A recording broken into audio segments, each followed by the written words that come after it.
Thanks for taking the time, Coach. Would you like to start us off today or jump into questions? I'll start off real quick. So that everybody knows, we've had a few positive tests this morning for COVID.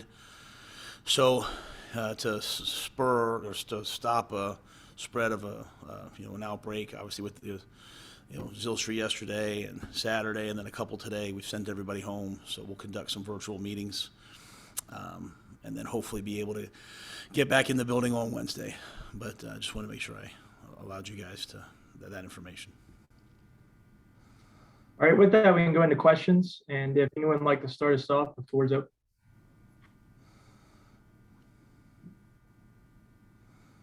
Matt, how many positive tests are we talking about, and are they centered in any particular position group?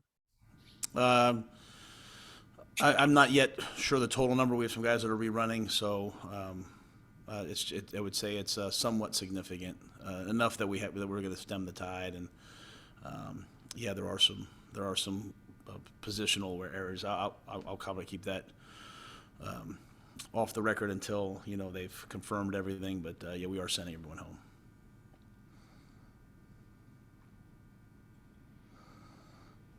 Once again, guys, if you would use the raise hand icon, and if you have a question, go ahead. Go ahead, Chris. Hey, Coach, just wanted to ask you, in the game yesterday, your use of timeouts, particularly the one in the first quarter after Sam had connected deep and then Cam came in. You guys called the timeout. What was the reason for that one early on? There was some confusion in reading the wristband. So, obviously, I didn't have the right play. Where exactly that confusion lied with the number being sent in or the number being read, I can't answer that. I don't know. But Cam looked to the sideline, needed a timeout. Obviously, down there in scoring range, we'll always protect the points. We always save our timeouts in the second half for the end of the game when we can. But didn't want to take a 5-yard penalty there. And then just in having reviewed the film, what do you feel like was the biggest challenge in getting the Bucs off the field yesterday for you guys? Antonio Brown, he was a significant difference maker in the game. Obviously they had they had the two explosive plays in the first half, Chris. The long run that was the first touchdown. Really, the game was 13-6 with 1:41 left, and they had the ball in minus territory. So, it's a back and forth game at the time. And they hit the deep ball double move into two-man. That's usually it's man underneath with a safety over the top. Just poor execution on our part, good execution on their part, and that kind of flipped the game. But we were much better defensively in the second half on third down. They're an excellent offense. We weren't, as we weren't able to get any sacks or turnovers. I think those are key things you have to have against them to get them off the field. Let's go to Joe Person, followed by Will Palacic. Hey, Matt, do you know who's going to be your starter quarterback this week? I'll probably address that on Wednesday, Joe, just because I haven't had a chance to talk to anybody. I hope you guys can understand that. I haven't had a chance to visit with anybody. I usually like to even review the film with the guys, because sometimes I might think, hey, this guy, why'd he do this? And then we have these conversations. When I say we, the coaches. So the coaches haven't met with the players yet. So in light of kind of our unique circumstances right now, I'll address that very definitively, though, on Wednesday. And then real quick, are your coaches in the building today? Our coaches are in the building right now. I'll wait to hear from Eddie and those guys. Everyone's in the building right now. We just, walking down here, just made the decision to get the players out. The coaches will probably just each go to their own offices and not be together. Some of the issues we had last week were with coaches as well, young coaches. And then finally, so did you have some positives with coaches last week? So some of the young quality control guys weren't in the building last week. And finally, is Gilmore done these last two games? I don't know. I talked to Stefan last night. It didn't seem as serious. He said it didn't seem as serious. That being said, they were going to run him through some tests today. So I'll wait to see where he's at medically. But Stefan's a true professional. So when he says it's not as bad as, at first thought, I don't know what that means. Obviously he's a guy that wants to play. So I'll have to wait and see, kind of what the doctors say today. Matt, you spent a lot of time yesterday talking about your process and everything coming towards this build. Were there times this season where it felt like the process was going quicker? And just from your perspective, are you where you guys want to be in this stage of where you are building towards this? I talked a lot about all that yesterday. I tried to, I tried to be respectful of, the questions, and you guys have always been great. I think, kind of today I'm kind of looking forward, moving forward. I think the biggest thing, Will, for us is to play these last two games the right way.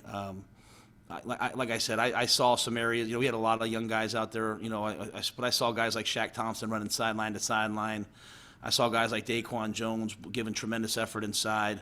Some of our defensive linemen played their best games, watching Derek Brown, who's, taking some real steps right now. You see Yetur Gross-Matos really coming on. So we know we have a lot of work to do. I think the best thing that we can do right now is focus on, where we're at. We don't really talk about with the team. Certainly we don't talk about, hey, this is what we're trying to do long term. And I mean, these guys want to win. We want to win. We have a chance to go out and play New Orleans, who plays tonight. I'll be quite honest with you guys. I don't know who will be available for us. Every day has been a different thing. So it's an opportunity for a lot of young guys on the practice squad to prepare. But I think the biggest thing that I want to see these last 2 weeks is for us to continue to play with great effort. They've played with great effort, and just better execution. And then up front on the offensive line, we're going to have to protect the quarterbacks at a much higher level for us to have a chance to win. So we're very forward-facing right now, excited about this week. We have a lot of challenges with the COVID and some of the injuries to see who's available. But that's where our attention is. Let's go to David Newton, followed by Sheena Quick. Hey, man, I got a few. Are you looking at signing any players right now to have as insurance with the COVID situation? Yeah, Dan, I met earlier upstairs with Scott and Dan and Pat. They were getting lists together and having strategies. We brought guys in last week, and when they got here, they had COVID. They tested negative at their previous spot and had COVID when they got here. So it's kind of a unique puzzle. But yes, we're certainly exploring any and all options to make sure that we have a full team come Sunday that can go play go play this game as well as we possibly can. And you mentioned yesterday being from Philadelphia, the booze, you're kind of used to that kind of thing. But have you ever had that happen to you personally? Yeah, I got booed when I was the head coach of Temple. I got booed. Yeah, I got booed.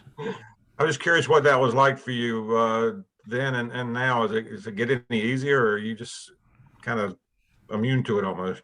Yeah, at the end of the day, my job is to just keep helping the players improve, keep helping the organization move to the ultimate goal of winning a Super Bowl and giving these fans what they deserve. And so they deserve a team that wins games and wins at home. And so we have not gotten that done yet. I certainly understand all of those things. And so I want nothing more than what they want, and that is for us to bring a champion here to Carolina. So when it's not happening, I just focus on what's next. I mean, I focus on what can I do today, and to me, it's all these little micro decisions. It's hey, doing the best thing we can with the roster this week, trying to go play our best game against New Orleans this week. The same thing the following week. That to me is the only way that you can accomplish something great. And one more thing, a lot of time this time of year when teams are struggling, you hear the coach getting a vote of confidence from the ownership about being back next year. Have you had anything like that happen? Yeah, I mean, I talked to Dave today. He's been unbelievably supportive. All of our conversations this morning were about, the best things to do moving forward. So he's been tremendously supportive and shown me a ton of confidence in terms of what we're doing. We're certainly not where we want to be, but we knew that this was something that was going to have to be done right. And so, Dave's been nothing but great to me, and I appreciate his confidence. So he assured you no changes? You'll be back next year then, or? I don't ask those direct questions, and I certainly would never speak to his words. I hope you understand that. That just he's No, I shown me understand. nothing but confidence about me and the future and moving forward. But I would never speak for him. That I would feel like that'd be out of line. Appreciate it. Thanks a lot. Yes, sir. Good afternoon, Coach. I know that you've said throughout the season that it's a focus of you guys to get the run game established, but outside of the 6 quarterback runs, there were only 9 rushing attempts yesterday. Can you talk about that, how that fit into the game plan? Was that a response to what the Bucs were showing on defense? Yeah, I mean, the Bucs overloaded the blocks and brought pressure as they do versus everyone. We would have liked to have run it more. I think getting down, it kind of turned into a drop back game, obviously late in the third quarter, into the fourth quarter. And when we did run it, we didn't have a tremendous amount of success. So it was one of those games where we just tried to adapt to the way the game was being played. I think Coach Bowles, their defensive coordinator, did a great job of overloading the box and daring us to throw it. We tried to take some shots down the field. We weren't able to connect on all of them, and a couple times we had pressure and quarterback had to scramble. Obviously we'd like to run the football. We've wanted to run the football, and just yesterday was a day that we did not run the football well enough. Let's go to Jonathan Alexander with the next question. Matt, having said that, about your meeting with David, did you walk away feeling confident that you'll return next year? I think I answered that. I don't think about anything other than doing my job. I hope when you think back about all the things I've said, I've been pretty consistent. My job is to do the best I can each and every day to give our players a chance to win. I talk to Mr. Tepper several times a week. We talk after every game. We're always talking about the future and what's there. In terms of votes of confidence, my job, all those different things, those things are all out of my hands. I'm going to go back to my office and try to put together the best plan for our guys for this week, and I hope that our players respect that and appreciate that. None of this is ever about me. It's always about the team. It's Panthers, our players, and I'm going to keep pushing forward. Also, where do you stand on teams potentially having their games postponed? I don't have much of a feel about it. I know, those things usually aren't decided by me, so I'll show up to play the game, and whenever they tell us to play it, I'll play it.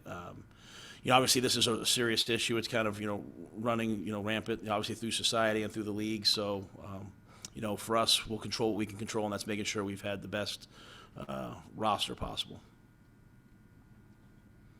All right, thanks, Coach, and that's all the time we have for today. Thanks, guys. Thanks, Coach.